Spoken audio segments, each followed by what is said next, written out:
اعوذ باللہ من الشیطان الرجیم بسم اللہ الرحمن الرحیم۔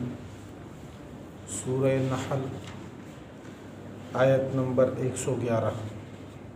سورہ نحل اس سے پچھلے رکوع میں مشرکین مکہ کا اعتراض ذکر تھا۔ ایک تو یہ اعتراض تھا کہ قرآن پاک کی کچھ آیات منسوخ ہو کر کچھ احکام منسوخ ہو کے نئے حکم کیوں آتا ہے۔ دوسرا اعتراض یہ تھا کہ وَلَقَدْ نَعْلَمُ أَنَّهُمْ يَقُولُونَ إِنَّمَا يُعَلِّمُهُ بَشَرٌ۔ مشرکین مکہ کہتے تھے کہ آپ صلی اللہ علیہ وسلم کی ذات اقدس، ذاتی گرامی، یہ مکہ کا ایک لوہار ہے، اس سے قرآن پاک سیکھتے ہیں رات کو، اور صبح ہمیں آ کر کہتے ہیں کہ یہ قرآن پاک اللہ کی طرف سے ہے۔ ان کا جواب اللہ تعالیٰ نے دیا کہ وہ تو ملک شام کا رہنے والا ہے، وہ تو عجمی زبان ہے، قرآن پاک تو عربی فصیح زبان ہے، قرآن پاک کی فصاحت تو عرب کے فصحاء کو بھی عاجز کر رہی ہے، چیزیں کہ ایک عجمی شخص جس کو عربی بھی صحیح طرح بولنے نہ آئے وہ اس طرح کلام کیسے کہہ سکتا ہے۔ اسی طرح اس سے پہلے درس میں اس بات کا بھی ذکر تھا کہ من کفر باللہ من بعد ایمانہ الا من اکرہ وقلبہ مطمئن بالایمان، کہ جس بندے کو کلمہ کفر پر مجبور کیا گیا اور اس کا دل ایمان پر مطمئن ہو، ایسی حالت میں کلمہ کفر ادا بھی کر لے تو اس کو اجازت ہے اس بات کی، وہ اس کا ایمان خراب نہیں ہوگا، وہ مسلمان ہی شمار ہوگا۔ البتہ جو بندہ راضی خوشی اسلام کے بعد کفر کی طرف جائے تو وہ بندہ مرتد ہے، اور فعلیہم غضب من اللہ، اللہ کی طرف سے اس پر غصہ ہوگا، اور آخرت میں بھی اس کے لیے عذاب ہوگا۔ آج کی جو آیات ہیں اس میں جو پہلی آیت ہے یہ آخرت کے متعلق ہے، دوسری آیت مفسرین فرماتے ہیں مکہ کے متعلق، اور اس کے بعد کچھ حلال اور حرام چیزوں کے بارے میں ذکر ہے۔ یوم تأتی کل نفس، کل قیامت کے اندر اللہ جل شانہ فرماتے ہیں کہ ہر نفس وہ اپنی ہی جانب سے اللہ کے سامنے عاجزی زاری فریاد کرے گا، اپنی ہی چھٹکارے کا سوچ و بچار کرے گا کہ کسی طرح میری اپنی ذات چھوٹ جائے اس عذاب سے، یہ جو آخرت کے حساب و کتاب کا عذاب ہے اس سے اللہ مجھے بچا لے۔ جس طرح یہی مضمون سورہ عبسہ کے اندر 30ویں سپارے میں اللہ نے ذکر فرمایا کہ یوم یفر المرء من اخیہ وامہ وابیہ وصاحبتہ وبنیہ، کہ یہ وہ دن ہوگا کہ جس دن بھائی بھائی سے بھاگے گا، باپ بیٹے سے، بیٹا باپ سے، بیوی خاوند سے، خاوند بیوی سے، کوئی رشتہ داری دوسرے کا لحاظ نہیں رکھے گا اس دن کہ میں دوسرے جو ہے وہ اس کو بچانے کی کوئی فکر کروں کہ اس وقت اس کی حالت اپنے بھائی کی کام آ جائے۔ دنیا کے اندر اگر کسی کے اوپر مصیبت آتی ہے تو دوسرے کے اس میں وہ ہیلپ میں لگ جاتا ہے، مدد میں لگ جاتا ہے،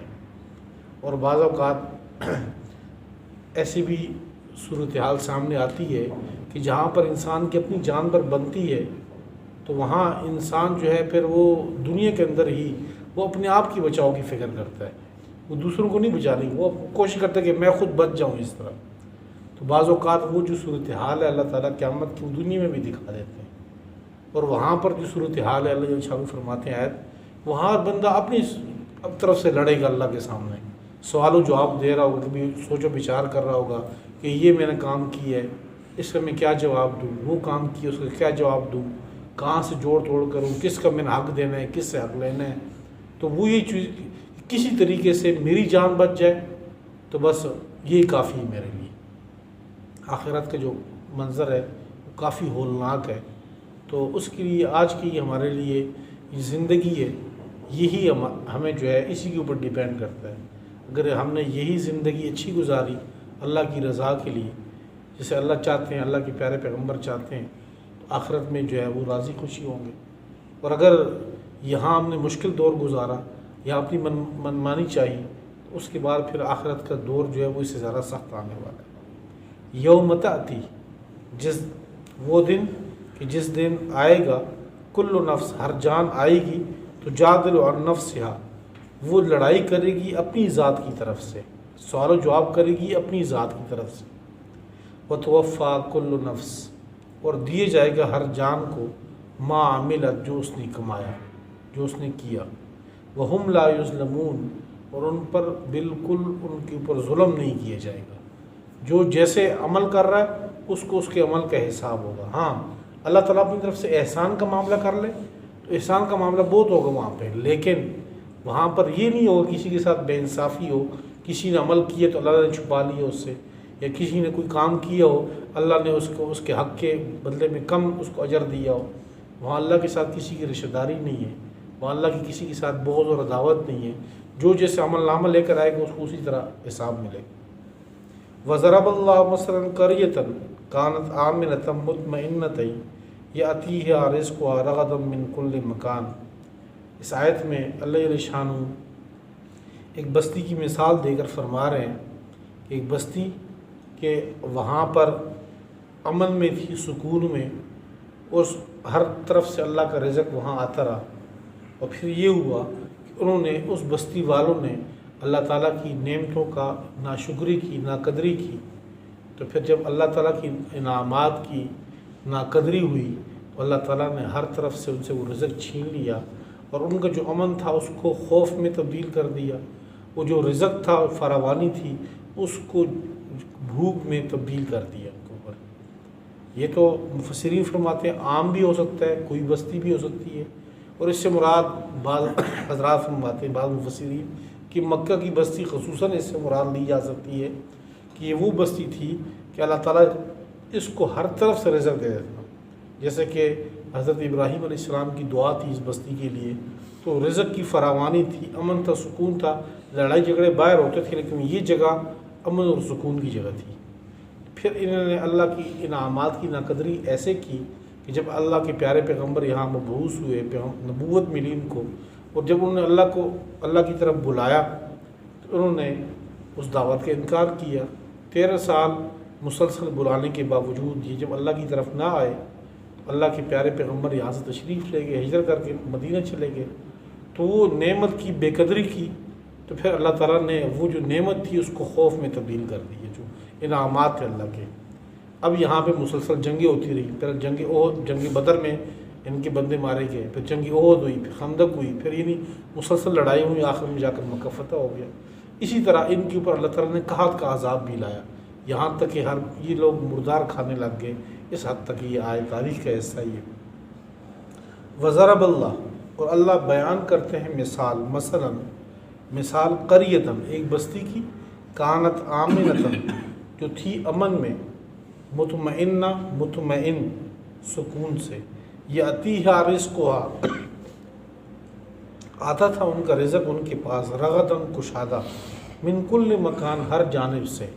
ہر تجارت میں ہر جگہ جو ہے فراوانی تھی۔ فکفرت بانعم اللہ تو اس نے انکار کیا اللہ تعالیٰ، اس نے ناشکری کی اللہ کی نعمتوں کی۔ فاذاقها اللہ لباس الجوع تو اللہ تعالیٰ نے ان کو چھکایا لباس الجوع، بھوک کا لباس، والخوف اور خوف کا، وہ خوف کو بھی امن کو خوف میں تبدیل کر دیا، بما کانوا یصنعون بسبب اس کے جو وہ کرتے تھے۔ وَلَقَدْ جَاءَهُمْ رَسُولٌ مِّنْهُمْ فَكَذَّبُوهُ اور البتہ تحقیق آیا ان کے پاس پیغمبر، فَكَذَّبُوهُ پس اس پیغمبر کو وہ جھوٹا سمجھتے رہے، فَأَخَذَهُمُ الْعَذَابُ تو عذاب نے ان کو پکڑ لیا، وَهُمْ ظَالِمُونَ اس حال میں کہ یہ ظلم کرتے تھے۔ فَكُلُوا مِمَّا رَزَقَكُمُ اللَّهُ حَلَالًا طَيِّبًا پس تم کھاؤ جو تمہیں اللہ نے رزق دی ہے حلال اور پاکیزہ، وشکرو اور وشکرو نعمت اللہ کی نعمتوں کا شکر ادا کرو، ان کنتم ایاہ تعبدون اگر تم خاص ہی اللہ ہی کی عبادت کرتے ہو۔ اگر تم اللہ ہی کی عبادت کرتے ہو تو عبادت کے ساتھ ایک اور چیز بھی ذہن میں رکھیں کہ اللہ کا شکر بھی ادا کریں اللہ تعالیٰ کے انعامات کا۔ انما حرم علیکم المیتۃ والدم ولحم الخنزیر یہ آیت تیسری مرتبہ آئی ہے، اس سے پہلے یہ آیت گزری ہے 8ویں سپارے میں گزری ہے سورہ انعام میں، اور اس سے پہلے یہ آیت گزری تھی سورہ بقرہ کے اندر دوسرے پارے کے اندر، تو یہ تیسری مرتبہ آئی ہے انما حرم علیکم المیتہ، بے شک اللہ تعالیٰ نے حرام کی تمہارے اوپر مردار کو، وہ جانور اگر حلال بھی ہو اور خود اپنی موت آپ مر جائے، جیسے مرغی ہے بکری ہے، تو پھر وہ اس کا کھانا حرام ہے، والدم، اور خون، بہتا ہوا خون، جانور کو اگر ذبح کیے جائے تو خون جو نکلتا ہے وہ نہ صرف ناپاک ہے بلکہ اس کا کھانا حرام بھی ہے، ولحم الخنزیر، اور خنزیر کا گوشت، وما اہل لغیر اللہ بھی، اور وہ جانور، وہ چیز جس پر غیر اللہ کی آواز، جس پر اللہ کے علاوہ کسی اور کی آواز بلند کی جائے، کسی اور کی خوشنودی کے لیے جب اس کے اوپر آواز بلند کی جائے، کسی اور کی خوشنودی کے لیے اس کو ذبح کیے جائے تو وہ پھر حرام ہے۔ فمن اضطر غیر باغ،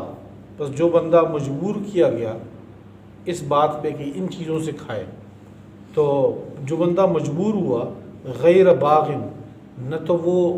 بغاوت کرنے والا ہو یعنی لذت کا طالب ہو، ولا عادن، اور نہ لوٹ کے آنے والا ہو یعنی نہ ضرورت سے زائد کھانے والا ہو اور نہ وہ لذت کا طالب ہو ان چیزوں کی طرف آتا ہے، تو فإن اللہ غفور الرحیم، بس بے شک اللہ تعالیٰ معاف کرنے والے، نہایت رحم کرنے والے ہیں، یعنی اس کے لیے اس کو رخصت ہے، اس کو اجازت مل جاتی ہے۔ ولا تقولوا لما تصف ألسنتكم الكذب هذا حلال وهذا حرام لتفتروا على الله الكذب ان الذين يفترون على الله الكذب لا يفلحون۔ اس آیت میں اللہ جل شانہ ہم مسلمانوں کو ہی مخاطب ہے کہ آپ لوگ کسی چیز کے بارے میں یہ فیصلہ نہ کرو کہ یہ حلال ہے یہ حرام ہے جب تک آپ کے پاس مکمل دلیل نہ ہو مستند، تو اپنی طرف سے اپنی جانب سے کسی کو حلال قرار مت دو یا کسی کو حرام قرار مت دو۔ جو بندہ اللہ پر جھوٹ باندھے، یہ چیزیں اللہ پر جھوٹ باندھنا ہے، ان الذین یفترون علی اللہ الکذب لا یفلحون، جو بندہ اللہ پر جھوٹ باندھتا ہے وہ کامیاب نہیں ہے۔ اب آج کل کی جو ہماری صورتحال ہے ہمارے معاشرے میں جس میں ہم ابھی چل رہے ہیں، اس معاشرے میں دو چیزوں کی بہتات ہے۔ ایک تو یہ ہے کہ آپ اگر کسی کو کہیں نا کہ مجھے فلاں بیماری ہے تو اس کے پاس 3-4 قسم کا علاج موجود ہوگا، 3-4 قسم کے نسخے موجود ہوں گے، وہ فٹ بتا دیں گے آپ کو یہ کام کرو یہ کرو یہ کرو۔ کوئی بندہ بھی ہو آپ اس کو کہیں نا کہ مجھے کینسر ہو گیا تو اس کا بھی علاج وہ بتا دے گا کہ بھائی، اور یہ نہیں کہ ایک بندہ بتائے گا، 10 بندوں کے پاس جاؤ وہ 10 بندے ہر ایک بندہ اپنی ذاتی ایک علاج بتا رہا ہوگا۔ اور اگر دوسری چیز کی فراوانی یہ ہے کہ آپ کسی کو مسئلہ پوچھتے ہیں، تو اگر آپ کسی مجلس میں مسئلہ ڈسکس کر رہے ہیں کہ میں مفتی صاحب سے پوچھنا ہے، کسی بندے سے پوچھنا ہے، تو وہاں اس مسئلے کو بتانے والا ہر بندہ مل جائے گا اس کو، خواہ وہ کنڈکٹر ہو گاڑی کا یا وہ آلو پیاز بیچنے والا ہو یا وہ عام بندہ ہو، یعنی وہ دنیا کے کسی بھی شعبے سے منسلک ہو، دین کے مسائل کے اندر ہر بندہ جو ہے وہ نہ صرف دلچسپی کا اظہار کرتا ہے بلکہ وہ اس کے اوپر جو ہے نا وہ جری ہوتا ہے مسائل بتانے میں۔ حالانکہ بعض مسائل ایسے ہوتے ہیں کہ جن لوگوں نے اپنی زندگیاں وقف کی ہیں دین کے لیے، تو وہ بھی انتہائی محتاط ہوتے ہیں مسئلہ بتانے میں کہ ایسا نہ ہو کہ ہم سے غلطی نہ ہو جائے، جو چیز حلال ہو ہم اس کو ایسا نہ ہو کہ حرام قرار دے رہے ہیں، یا جو چیز حرام ہو ایسا نہ ہو کہ ہم اس کو حلال قرار دے رہے ہیں اس کو۔ ہمارے ہاں جو درس نظامی ہے یہ 8 سال کی اس میں علم ہوتا ہے، 8 سال کے بعد جو وہاں سے فارغ ہوتا ہے، جس کو ہم کہتے ہیں کہ یہ عالم بن چکا ہے، اس میں اتنی اہلیت نہیں ہوتی کہ وہ بندہ کسی کو مسئلہ بتا سکے۔ یہ میں بالکل آپ کے سامنے واضح طور پر کہتا ہوں، چونکہ میں خود پڑھاتا ہوں، 16 سال تو میرے جو ہے نا وہ عام طریقے آفیشیل طریقے سے جو میں پڑھا جو رہا ہوں، 16 سال میرے ہو گئے پڑھاتے ہوئے۔ ہمارے ہم سے پڑھے ہوئے لوگ بھی جو ہے نا علماء ہیں وہ بھی آگے پڑھا رہے ہیں، تو ان میں اتنی استعداد نہیں ہوتی کہ وہ کسی کو مسئلہ بتا سکے۔ 8 سال حالانکہ دین ہی کا علم پڑھتے ہیں، مسائل ہی پڑھتے ہیں، لیکن اس کے باوجود ان میں اہلیت نہیں ہوتی۔ اس کے علاوہ مزید جو ہے اس کو اگر وہ اس کو ایک ہی فقہ کو یعنی کہ چنتا ہے، مفتی بنتا ہے، تو اس کے لیے بھی اس کو مزید کورس کرنا پڑتا ہے، اس کو 2 سال کا 3 سال کا وہ کورس کرنے کے بعد بھی اس کا مقصد صرف یہ نہیں ہوتا کہ وہاں تخصص، ہم جس کو کہتے ہیں تخصص فی الفقہ یا اسپیشلائزیشن جو ہوتے ہیں، اس میں کی خصوصی فقہ کے اندر اس کو ہم مہارت دیتے ہیں، اس کا مقصد یہ ہوتا ہے کہ بھئی اس کی زبان بند کرنے کا طریقہ آ جائے اس کو، کہ 8 سال پڑھنے کے بعد ہم اس کو کہتے ہیں کہ آپ لوگ جری ہو گئے مسائل میں۔ عام بندہ تو ویسے ہی مسئلہ بتاتا ہے کہ ایک عالم جو 8 سال پڑھتا ہے تو وہ بھی اگر لوگوں کو مسئلہ نہ بتا سکے تو وہ اپنی آر محسوس کرتا ہے کہ جی میں تو 8 سال کا پڑھا ہوا ہوں، تو لہٰذا وہ بھی مسائل کے اندر وہ کوشش کرتا ہے کہ لوگوں کو مسئلہ بتائے۔ تو ہم 1 سال 2 سال مزید جو اس سے لیتے ہیں تو وہ اس لیے رکھتے ہیں ہم اس کو، تاکہ یہ لوگوں کو مسئلہ نہ بتائے،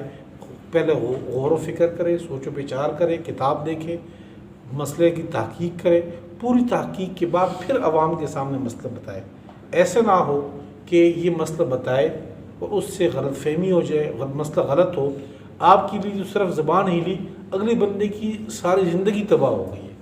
ایسے مسائل ہمارے پاس چونکہ دارالفتہ ہے، روزمرہ کے مسائل ہمارے پاس آتے رہتے ہیں حلال اور حرام کے، کہ بھئی ایک بندہ صریح حرام میں مبتلا ہے اور بھئی کیوں ایسے کام کیا، کہ جی فلاں مولوی صاحب سے پوچھو، اس نے کہا ٹھیک ہے جی، تو اس کے لیے وہ ساری زندگی حرام کاری میں مبتلا ہو گیا۔ یہاں تک کہ ہمارے پاس ایسے مسائل آئے کہ ہم نے اس میں دیکھا کہ ایک بندے کے اوپر وہ بیوی حرام ہوتی ہے، وہ عورت اس سے نکاح وہ یہ سمجھ کے کہ بھئی یہ نکاح میرا جائز ہے اس سے، حالانکہ اس سے نکاح ممکن ہی نہیں تھا۔ اب نکاح کر کے اس کی اولاد بھی پیدا ہوگی، 4-5 بچے بھی پیدا ہو گئے، اب اس کو ہوش آئے کہ جی یہ مسئلہ پوچھ لیں کہ بھئی اس عورت سے میرا نکاح ہو سکتا ہے کہ نہیں۔ اب جب پوچھا تو کہا کہ اس سے نکاح نہیں ہو سکتا۔ بھئی نکاح نہیں ہو سکتا تو آپ نے نکاح کیے ہوئے بھی کس نے آپ کو بتایا؟ جی مسجد کے مولوی صاحب سے پوچھ لیا تھا۔ ہم تو ویسے عام معاملات میں، دنیاوی معاملات میں اتنے ہوشیار ہوتے ہیں کہ ایک چیز کی خریداری کے لیے ہمیں یہ پتہ ہوتا ہے کہاں پہ چیز اچھی ملتی ہے، کہاں پہ سستی ملتی ہے، مطلب ہم ایک چیز کی خریداری میں 10 دکانوں سے پوچھتے ہیں، لیکن جب دین کا معاملہ آ جائے تو وہاں پر ہم نہ محتاط ہوتے ہیں، نہ پھر خیال کرتے ہیں کہ بھئی کون سا بندہ جو ہے وہ ہمیں مسئلہ صحیح بتا سکتا ہے، یہ جو بتا رہا ہے کہ اس کی اہلیت کتنی ہے، اس کے بعد یہ نہیں ہم یوں ایسے ہی چل جاتے ہیں۔ تو جب اس کو پتہ چلا کہ یہ تو حرام ہے تو اپنی زندگی بھی خراب ہو گئی، جو خاتون کے ساتھ نکاح ہوا، نکاح تو بنتا نہیں تھا، اس کی زندگی بھی تباہ ہو گئی، جو اولاد پیدا ہوئی ان کی زندگی بھی خراب ہے۔ تو یہ تباہی آئی وہاں سے کہ جہاں آپ نے ایک ایسے بندے سے مسئلہ پوچھا جس کو اہلیت ہی نہیں تھی، اور اس نے بھی جو ہے نا وہ حلال کو حرام کر دیا، حرام کو حلال کر دیا۔ تو ان چیزوں کے بارے میں بہت زیادہ احتیاط کی ضرورت ہے، اس لیے کہ جب ہم سے کوئی مسئلہ پوچھنے آتا ہے یا آپ جب کسی کو مسئلہ بتاتے ہیں دین کا، تو آپ اپنی طرف سے اپنے ذہن سے نہیں بتاتے ہیں، آپ اس کو اگلا بندے کو یہ کہہ رہے ہوئے کہ میں آپ کو اللہ کا اور اللہ کے پیارے پیغمبر کی بات بتا رہا ہوں، تو آپ کو علم ہی نہیں ہے اس چیز کا،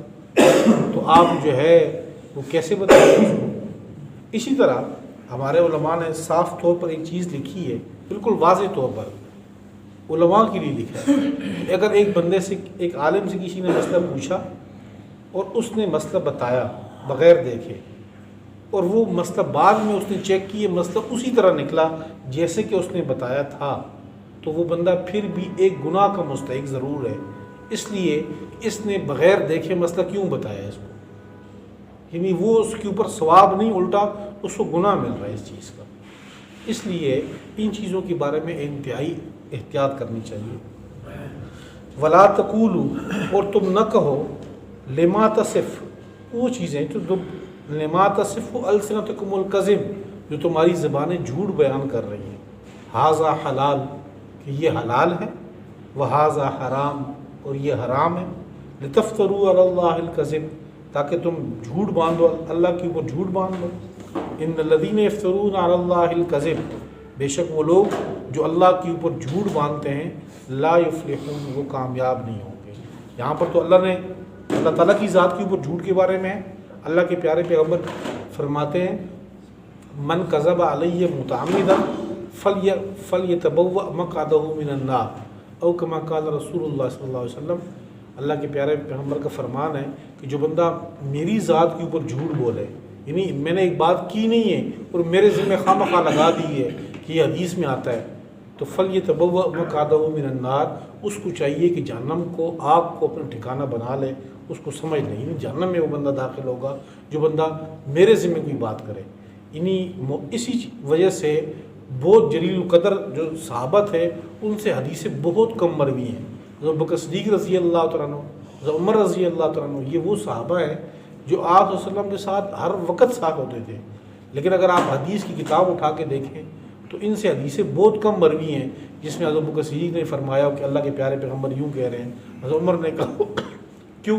وہ چیزیں ان کے پیش نظر تھی کہ ایسے نہ ہو کہ کوئی لفظ ہم اپنی جانب سے کہہ دیں اللہ کے پیارے پیغمبر نے نہ کہا ہو تو اس عذاب کے ہم مستحق نہ بن جائیں. اسی وجہ سے وہ حدیثیں بہت جو ہے کم بیان کیے کرتے تھے اللہ کے پیارے پیغمبر. ہمارے ہاں تو اب اس کے کوئی وہی نہیں ہے، میسج آتا ہے کہ حدیث میں آیا ہے کہ یہ آگے بندوں کو فارورڈ کر دو اس کو. اب ہم آگے بھیج دیتے ہیں یہ تحقیق کیے بغیر کہ بھئی یہ حدیث ہے بھی کہ نہیں ہے، ویسے ہی آگے بھیجنے اور آگے جناب جو بھجوا دیتے ہیں اس کو آگے. بعض اوقات حضرت رضی اللہ تعالیٰ کے بارے میں کال لکھا ہوتا ہے کہ جی ان کی یہ بات ہے. اب پتہ نہیں انہوں نے بات کہاں پہ کی ہے، کی بھی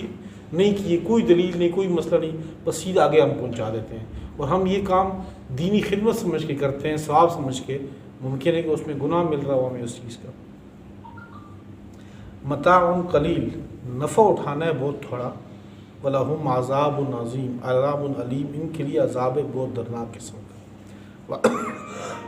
وَعَلَى الَّذِينَ هَادُوا، اور وہ لوگ جو یہودی ہوئے، حرمنا،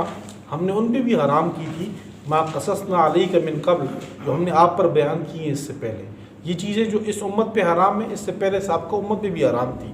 وما ظلمناہم، اور ہم نے ان پہ ظلم نہیں کیا، ولکن کانوا انفسہم یظلمون، لیکن وہ لوگ اپنے آپ پہ خود ظلم کرتے تھے. ثم ان ربک للذین عملوا السوء بجہالہ،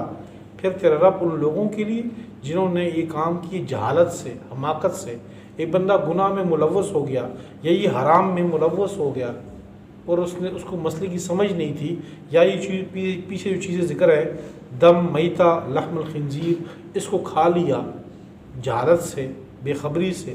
ثم تابوا، پھر توبہ کر لی اس نے، من بعد ذلک، اس فعل کے بعد، واصلحوا، اور آئندہ کے لیے اپنے آپ کی اصلاح کر لی. ان ربک من بعدها لغفور الرحیم، تو بے شک تیرا رب اس کے بعد البتہ معاف کرنے والے، نہایت رحم کرنے والے. یعنی زندگی ہے تو یہ چیزیں گناہ ہوں گے تو انسان اللہ تعالیٰ توبہ کرتے، انسان اللہ کی توبہ قبول ہوگی اس کی. یوم تأتی کل نفس، جس دن آئے گی ہر جان، کل نفس، ہر جان آئے گی، تو جادل عن نفسہا، وہ لڑے گی عن نفسہا، اپنی ذات کی طرف سے. یہاں اصل میں لڑنا کہا گیا ہے کہ وہ اپنی طرف سے لڑے گی. یہاں پر جیسے کہ حضرت ابراہیم علیہ السلام کو کہا گیا تھا کہ یہ ایسے سوال و جواب میرے ساتھ کر رہے ہیں جیسے کہ گویا کہ حضرت ابراہیم علیہ السلام مجھ سے لڑ رہے ہیں. یجادلنا فی قوم لوط، تو یہاں کل قیامت میں وہ سوال و جواب کے اس انداز سے وہ کرے گا. انسان اپنے آپ کو بچانے کے لیے کرے گا، اپنے آپ یہ ہم سے لڑے گا اس وہاں پہ اپنی ذات کے بارے میں.